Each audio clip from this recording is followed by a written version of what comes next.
Ladies and gentlemen, welcome back to Teamworks. As you already know, you're in the anger management and conflict resolution phase. Again, we're in that anger management and conflict resolution phase. Hopefully giving our kids some tips, some approaches, some ways of dealing with their emotions when they're upset, they're not feeling good or seeing eye to eye, as well as giving them some tips or some recommendations and or approaches for dealing with conflict. So again, just keeping that all in perspective, keeping in mind that that's what we're striving for. So today's no exception. We've got a great conflict resolution activity for you. But first, let's start. What's our question of the day? Our question of the day is, think of someone you get along with. Okay, so first think of someone you get along with, and I think we all could probably easily come up with that person, right? And then someone you argue and disagree with, and probably that was just as easy. So you got two different people, someone you get along with and communicate well, someone that you don't get along with as well, and you probably argue and have a lot of disagreements with, all right? So once you put it in that context for your kids, then ask them, why is it easier to get along with one than the other? So why is it easier to get along with one than the other? Hopefully you'll generate a lot of great conversation. You might find kids saying things like, well, when it comes to their friends, maybe they're not as critical or judgmental or don't get as offended and they just let things go like water off the back. But maybe when it's a family member, maybe they tend to have more conflict, or maybe it's right now they already have boyfriends or girlfriends, so maybe it's a boyfriend or girlfriend and they tend to be more honest and open and have conflict with a relationship of that sort. So anyway, something to think about as you guys are doing this question, all right? Someone you get along with well, don't have arguments, and someone you don't get along with as well, and you have arguments.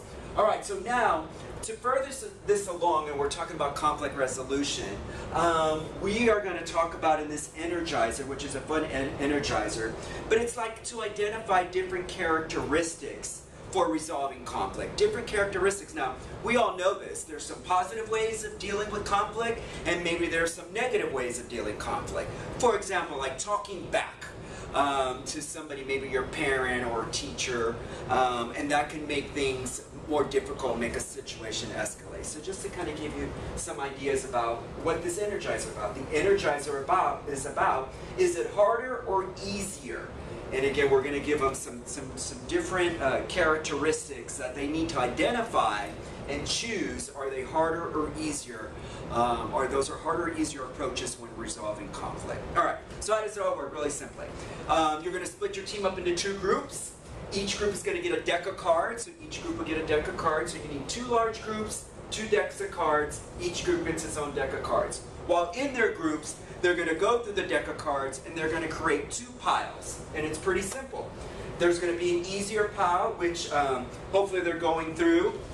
And it's going to have traits or approaches that make it easier to resolve a problem. And then they'll have the harder pile. And that one is things that make it harder to solve a conflict. So let's see here. Having a sense of humor. So me and my team, we got to get together and we got to come to a consensus whether we think having a sense of humor would make it easier to resolve conflict. So I think I would put it in the easier pile. Now we pulled emotional. Ooh, emotional. Sometimes when we make things too emotional, it might make it a little harder. So I would put this one, you know, consult with my team. What do we think? Yes, we all agree, emotional. And we'd probably put it in the harder pile, all right?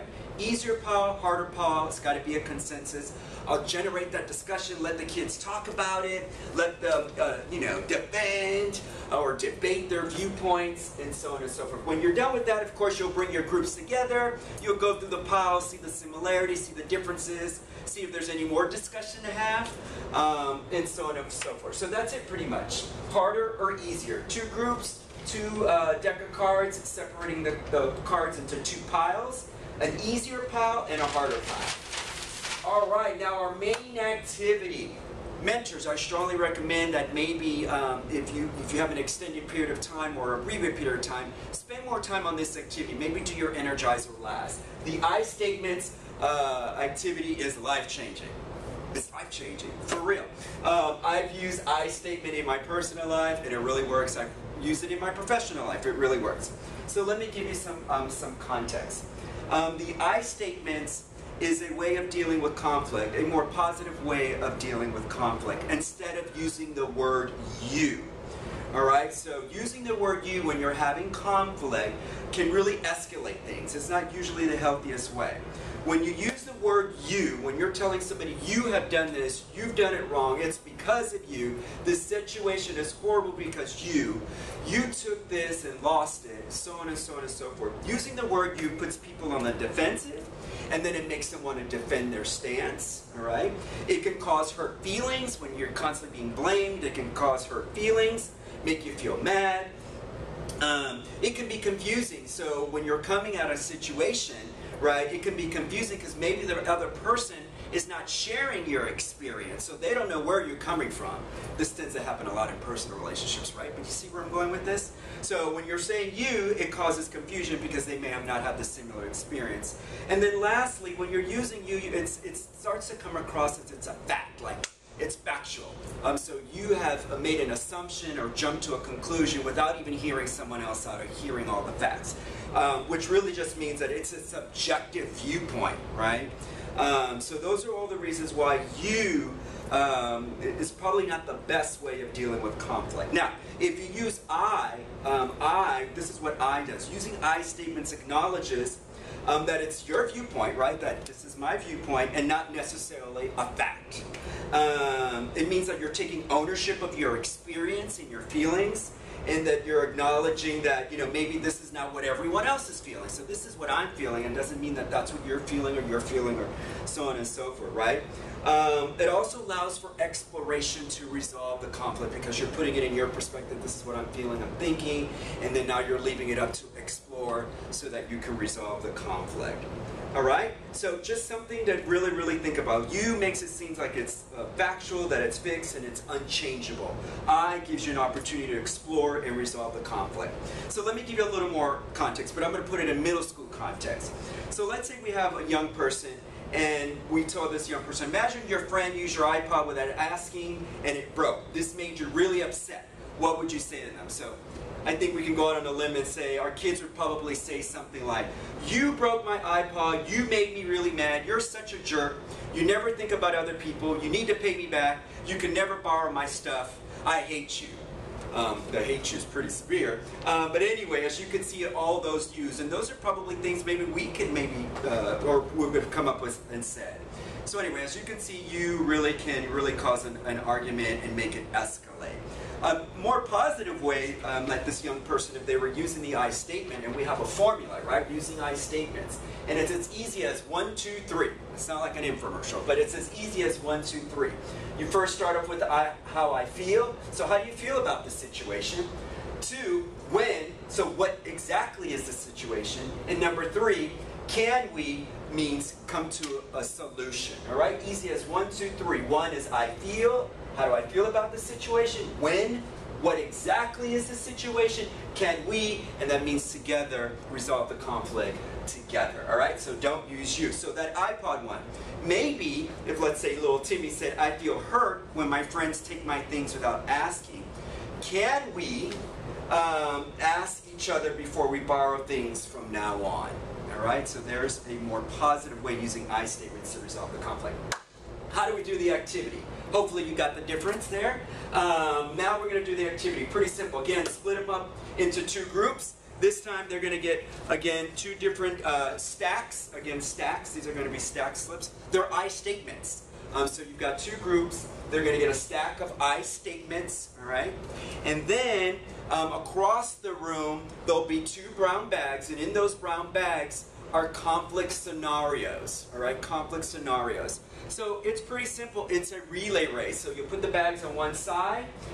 You'll put 2 mentors there, all right? Your mentors are your judges because they're going to check to see if they've chosen the right I statement. Mentors will have an answer key. Keep it private, hidden. We don't want anybody cheating. And the kids will run back and forth. So 2 groups.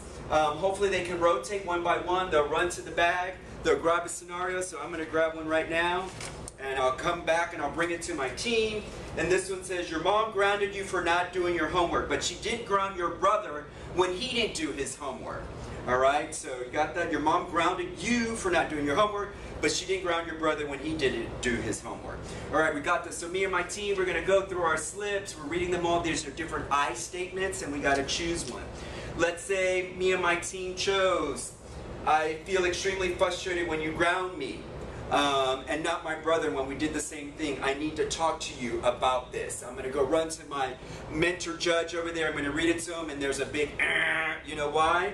I used the word you twice in here. I got to run back to my team and go back and try to find a better answer. We're going through, and then we found it. I'll go back to my mentor, I'll run back across the room.